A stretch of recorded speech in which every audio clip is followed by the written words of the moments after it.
Let me see if I can read y'all one more thing real quick. Let's just get it on record real quick. All right, cool. This is going to be a third person has been arrested. Again, a third person, a man from Illinois, has been arrested in connection with threats and got a federal charge. Okay, so let's see if we can just read this real quick for y'all, break it down for y'all real quick. All right, cool. Let me see how we looking. Y'all can see it clear, right? Y'all can see it clean. It's cool. All right. Where's the file? Here. All right, cool. Let's get into it. Everybody, make sure you're slapping that like button. If you haven't, hit the vote on the polls, hit the like button, share if you can, all of those things, okay? You want to support the channel, Super Chat, Cash App, Uda on Go, PayPal, Uda on Go, all of those things are great too. But make sure you're liking, make sure you're sharing, make sure you're subscribing, make sure you're putting the notification bells on all so that you get in the updates, okay? I'm taking my time reading Rainbow. Some people just play videos for you because they can't read. Let me bring you to my neighborhood. Niggas can't read. So trust me. Respect my readings. Respect my readings. You know what I mean? Sure.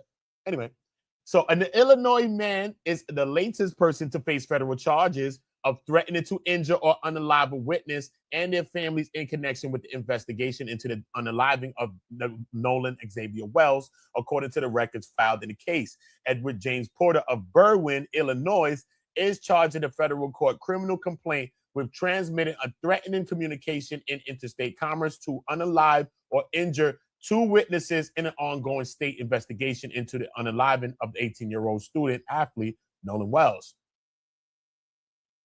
Porter also tracked to a second address, that one in nearby Maywood, Illinois. The two cities are within 5-mile radius of each other, according to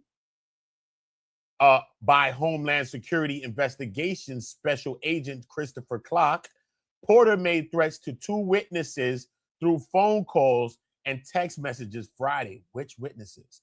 The complaint alleges that Porter told one witness that he was going to come unalive the witness and their family and claimed that he had their home address. He also allegedly sent the witness a text message containing the address. Porter is also accused of calling the second witness and threatening to unalive and injure that person. According to the complaint, he threatened to unalive the witness, cut up the body, crazy, and stuffed the remains into a suitcase. Investigators subpoenaed records from Boost Mobile.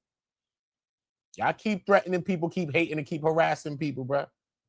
And anybody could do this. You threatening a regular person, and just look, get a lawyer and subpoena YouTube, subpoena Boost, subpoena wherever the phone number coming from, subpoena, get the IP address. Your ass is on a case. You facing up to 5 years for some federal threats, up to $250,000 fine, up to 3 years post-supervised release, and a $100 assessment fee. Yeah, I already read what the other people got. But I read what the other people got. I got all of this in my head. It's over. I don't have to read this. I'm going to show you right now. I'm going to show you. Look.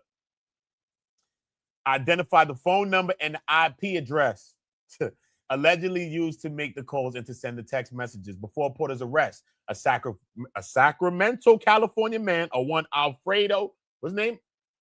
Alfredo Vasquez Dumars, and then a woman as well was arrested in Cincinnati. She got caught up. The police had her number. Her number was listed on file in the precinct over there. She done probably been arrested for a petty crime, and they had her number when they tapped it in. They said they located that woman was foolish. Anyway, the women were arrested in separate federal cases, accusing them of threatening to injure or to unalive people connected to the Nolan Wells investigation. All right, cool. So let's just bring this up. This is the actual indictment, 6-page document, okay? So we're going to get into this. Edwin James Porter, the United States of America. That's the biggest gang. You think you blood? You think you Crip?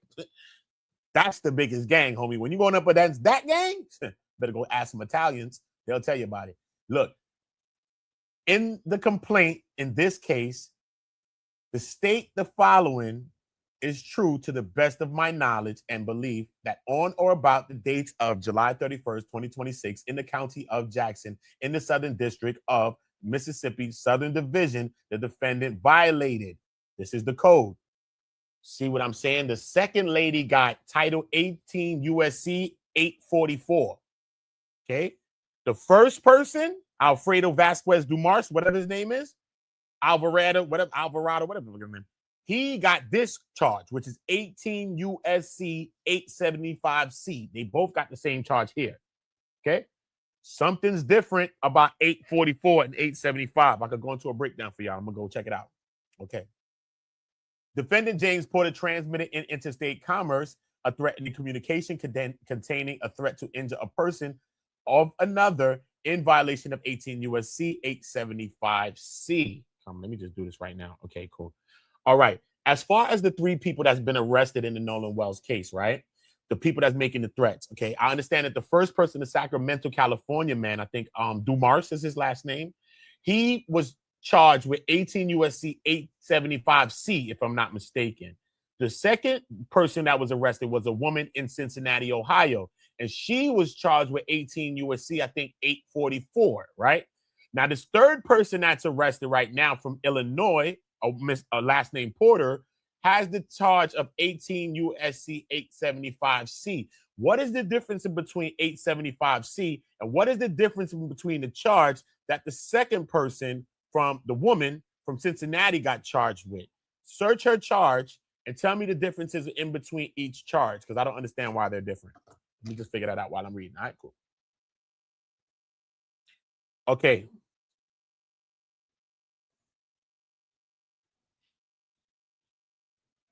Oh, okay. I felt it was because of that. It's the boom threats. I was thinking it's because of the boom threats, okay? So they say 18 U.S.C. 875C is a federal statute for transmitting threats to kidnap or to injure another person through interstate communications such as text messages, social media, email, or phone calls. Prosecutors use this charge when someone allegedly sends a threat of violence against another person. This is the charge that you have identified from the Sacramento man and the Illinois man. But now 18 U.S.C. 844E, that's the charge, right? Which is likely the statute you mean rather than just 844. I knew I couldn't remember the E, the letter at the end. Is different because it covers boom threats and threats involving fire and explosives. A person can be charged under that statute for communicating a false boom threat or threatening the use of explosives, even if no boom actually exists. Okay? Because that person said, yo, I'm about to boom the building. Y'all still in there, bro? And called again and said, yo, y'all still in here? I ain't just threatening y'all, tell y'all to boom the building. And then they end up evacuating the building in Cincinnati, Ohio. So that was the whole thing. Cool. So we got that covered. Cool. Christopher Clark, being duly sworn, states as follows. I am an agent with the Mississippi Office of Homeland Security, currently assigned to the Federal Bureau of Investigations, Mississippi Violent Crimes Task Force, located at Gulfport, Mississippi. I am a graduate of the Harrison County Law Enforcement Training Academy and have been a sworn law enforcement officer since 2017. I have participated in numerous investigations involving narcotics and violent crimes. I am thoroughly familiar with the investigative techniques used in these investigations, such as undercover agents, the use of cooperating witnesses, the analysis of toll information, that's telephone calls, that's toll information, search and seizure warrants, and grand jury investigations. During my law enforcement career, I have received training and gained experience in digital evidence collection, electronic communications, investigation, search and seizure, interview and interrogation techniques, surveillance, and criminal investigations. I have participated in numerous investigations involving boom threats, threatening communications directed at public officials and law enforcement agencies, and threats communicated through social media, email, telephone, and other electronic platforms. I have prepared and executed numerous state and federal search warrants for the electronically stored information and digital evidence, including records maintained by online service providers, telecommunication providers, social media companies, and electronic communication services. I have utilized subscriber information, IP address records, account activity, electronic communications, and other digital evidence to identify account holders, authenticate communications, establish attribution, and gather evidence related to federal criminal offenses involving threats of violence and intimidation. Now, the aforementioned instances involved investigations related to the violations of both Title 18 and Title 21 of the United States Code. I am authorized by law or by a government agency to engage in or supervise the prevention, detention, investigation, or prosecution of a violation of federal crime laws. Now, this affidavit is based upon my participation in this investigation, reports I have read related to this investigation, and conversations that I had with law enforcement personnel. Based on this information, I am aware of the following facts. Summary of probable cause. This is the reasons of why they believe that it's you. This is the probable cause. On July 31st, 2026, Edward James Porter placed telephone calls to a witness in an ongoing state investigation, hereinafter referred to as W1. Witness 1. Okay, that's W1. That's witness number 1. Between 6:38 a.m. Central Time, CT, and 8:36 a.m. Central Time as well. During that telephone call to witness number 1, Porter stated that he was going to come and unalive witness number 1, witness number 1's family, and that Porter had witness number 1's address. Porter, at approximately 6:43 a.m. Central Time, sent witness 1 a text message with witness 1 residential address in the Southern District of Mississippi. Damn, nigga, he really did have the address. Porter also contacted another party with the state of Mississippi, hereinafter referred to as witness number 2.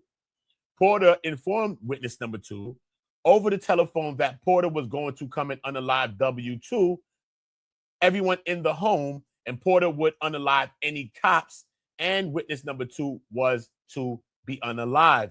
Porter further stated to witness 2 that Porter was going to cut up W2 and put W2 into a suitcase. The aforementioned telephone calls threatening to unalive witness 1 and witness 2 and their families originated from Porter in violation of Title 18 U.S.C. 875C. On or about July 31st, 2026, an unidentified individual at the time, who was later identified as Edward Porter, utilized the telephone number of 228-336-3187 to call a witness in an ongoing state investigation, hereinafter referred to as witness 1, and Porter placed the telephone calls to witness 1 between 6:38 a.m. and 8:36 a.m. Central Time. During the aforementioned telephone call, witness 1, Porter stated that he was going to come and unalive witness 1 and witness 1's family, and that Porter had witness 1's address. Porter, at approximately 6:43 a.m., sent witness 1 a text message with witness 1 residential address in the Southern District of Mississippi. At that time, witness 1 telephonically contacted another party within the state of Mississippi, hereinafter known as witness number 2, with threats as well to witness number 2. On or about July 31st, 2026, at approximately 6:53 a.m. Central Time, Porter then, at approximately 8:28 Central Time, called witness 2 back, utilizing the telephone number ending with 3187. Porter also telephonically called witness 2 at approximately 8:36 a.m. During the aforementioned telephone calls, Porter informed witness 2 over the telephone that Porter was going to unalive witness 2, everyone in the home. He would unalive any cops, and for a fact that witness 2 was going to be unalive. Porter stated that to witness 2 that Porter was going to cut witness 2 up and put witness 2 into a suitcase. Okay, cool. So I just want to make sure that we read the same thing twice. Okay. On or about July 31st at 2026, at approximately 8:35 a.m. Central Time, Porter, utilizing the same phone number ending in 3187, and contacted witness 1 and informed witness 1 that Porter was outside witness 1's residence and was going, you were outside the house? Is wild. A subsequent emergency disclosure request was submitted to Pinger in reference to what agents identify as text-free number. He had a text-free number, thought he was slick. You see how people using text-free numbers think you slick? You're not slick, bro. You're not slick. Pinger provided a response to the request at approximately 9:33 a.m. Central Time. In response, Pinger provided 2 IP addresses. On or about July 31st at approximately 10:22 a.m. Central Time, an emergency disclosure request was submitted to Comcast for the Pinger provided IP address of 98.215.95.54. In response, Comcast provided the subscriber for the aforementioned IP address to be Edward Porter, That's the 773-896-0293 at 6908 Cermak Road, apartment 204, Berwyn, Illinois, and they give you the zip code. On or about July 31st on 2026 at approximately 10:48 a.m. Central Time, an emergency disclosure request was submitted to Boost Mobile via Subsentio Inc. for Boost Mobile telephone number 773-896-0239. Subsentio Inc. provided the subscriber to the aforementioned telephone number to be Edward Porter. Got him again. 826 South 17th Avenue, apartment 2B, Maywood. So this is how they have the two locations. And they said that both addresses, the first address in Berwyn and the next one in Maywood, Illinois, are within 5 miles of each other, these two locations. Okay? That's what they said in the report. So we got to keep that in mind. Okay. Maywood, okay. And further advised the pinger IP address to be 35.39.96.117 was associated with Boost Mobile. However, Subsentio Inc. does not keep IP logs. On or about July 31st, 2026, Apple Inc. returned information requested via 2703D order pertaining to push token provided by Pinger in the aforementioned Pinger emergency disclosure request. Apple identified the push token associated with the Pinger account to be tied to the subscriber, Edward Porter, with the verified telephone number of 773-896-0239 on the Apple iPhone 13. You need to step up your game, homie. 13? I ain't gonna hold you. I use my little one to take some pictures. I got like a 12 to take pictures too. It's all right. Agent identified the Pinger account, which was utilized to place the aforementioned telephone calls, was created on or about July 31st, 2026 at approximately 6:30 a.m. Central Time. Analysis of the cellular device cell site history at the time of the Pinger account creation places the device in the area of Porter's residence, which is 6908 Cermak Road of Berwyn, Illinois. And they give you the zip code. Based on the foregoing, your affiant believes that probable cause exists showing that Edward James Porter violated Title 18 U.S.C. 875. The affiant is the actual officer, the FBI agent that's talking about and swearly on it. He's the affiant. He's the person that's stating all this to be facts. And the investigation, at first he goes through everything that makes him a professional, and then he gets into what happened here and why he believes that this is facts, and that's what's going on there. That's what you're seeing in that whole paperwork. Okay, cool. Just making sure you know what the hell going on. All right, cool. Let me break this down. Hold up. Chill. Cool. Let me just make sure I ain't skipping none. All right, cool. Okay, we understand that the first person threatened Judge Ashley Cole, who was Warren's stepmother, and her family associated with the case, her minor children, but that person was arrested for sexual offenses against minors and kids. He was arrested in 2019. He was released in 2023, and they got nothing better to do but come threaten other people's minor children. And he can only receive up to 5 years. All three of these people. Maximum sentence of up to 5 years. Maximum fine of up to $250,000. Maximum post-supervised release. After you get out of jail, you get supervised, parole, probation, got to pee in a cup, mental health assessments, whatever it is. Only up to 3 years. And a $100 assessment fee is tacked onto it as well. Okay? I know the first person as well. They wish they could give him more time, because you over here was doing weird things, seducing minors and all types of things like that. And you still out here bothering minors. You ain't supposed to have nothing to do with nothing named minor. You on the registry. Megan's Law. He's on the registry. The first person that threatened the judge. Warren's stepmother. Nasty work, bro. Regardless of what's happening, bro. Protect the children, bro. You don't need to be out here violating children, bro. I don't care what nobody says, bro. I don't care. Cole's stepson, Warren Hudson, was among the group of friends who spent 4th of July with Wells before he disappeared. In addition, Bart Edmiston Jr., a friend of Wells, received what his attorney name is Attorney Latino, and he works for the Mississippi Tribune, is credible, unaliving threats to harm him and his family. Okay?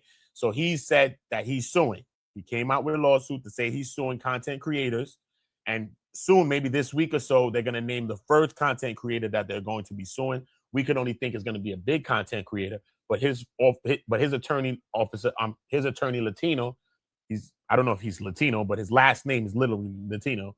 His attorney Latino says that no matter if they're small or big content creators, doesn't matter. Even if you put allegedly on the video, even if you say you heard it from somebody else and it was rumor, they're going to be seeking some kind of justice towards you too as well. And they also stated that this is not about money. We understand that Bart comes from money.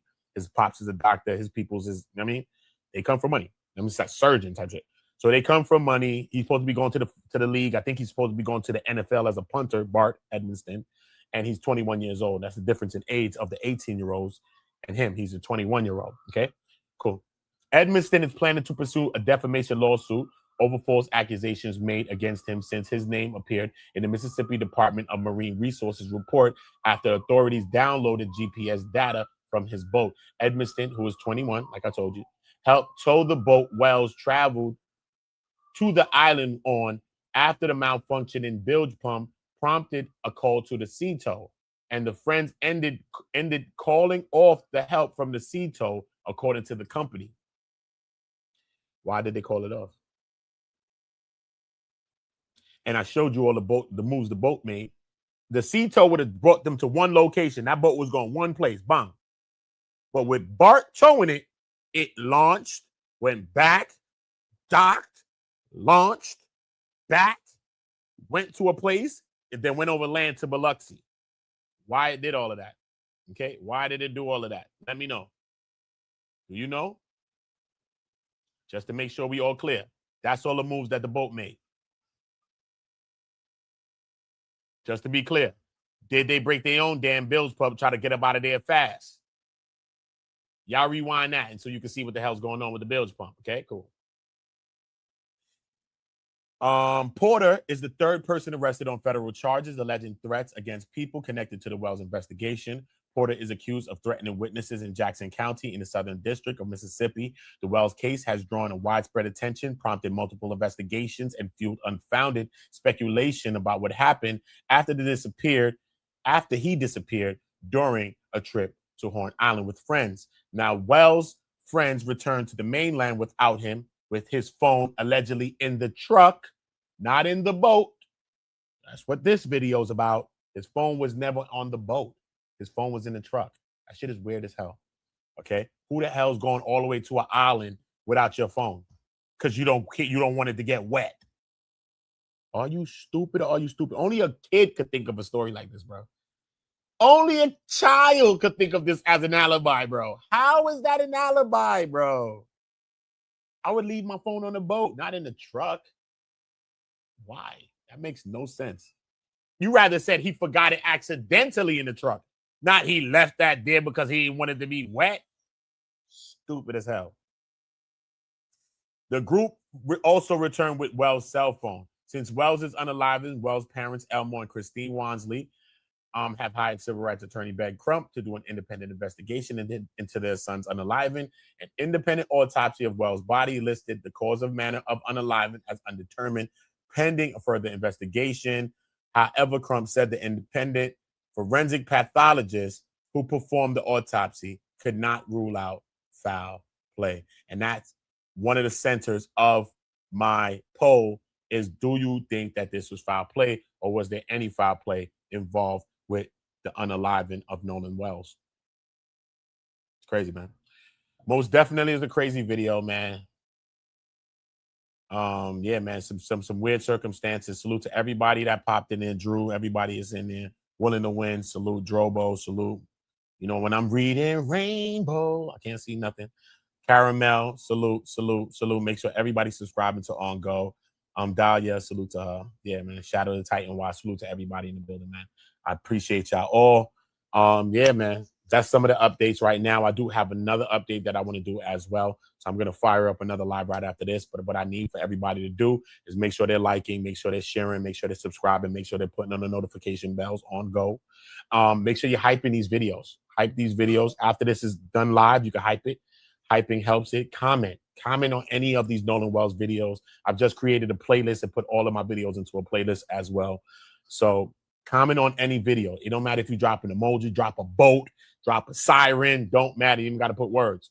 but make sure we're commenting. Commenting also helps push us back out into the algorithm. I don't really be live that much, but as I continue to do these lives, it's going to bring me back to where the channel was before. Okay. So as long as the right people are getting the information and people are getting timed in, that's all that matters to me the most. All right. Views and all that. That's cool. Hopefully the viewers are people that really want to seek some justice and really want a transparent investigation and just really want to know what happened to Nolan Wells. Feel me? So hopefully that's you that's watching this video. You know what I mean? Because I see a lot of people getting threats and hate. I even got some hate too, but it's all right, bro. We staying steadfast on the course of figuring out what happened to Nolan Wells, because God forbid we want them to do it to any of somebody that you know what I mean? Just for us to be out here. And shout out to everybody that's keeping Nolan Wells' name alive and keeping the investigators on their toes, because that's what we got to do out here, man. So salute to everybody. You already know the vibe. Make sure y'all doing all those things, like, subscribe, share, notification bells, hype the videos, do all the things that you can do to help Uda get back into the algorithms. Salute to y'all, man. I'll be back with another one in a minute. Uda. Always on go. All my niggas from the Uda. All my niggas turn shooters.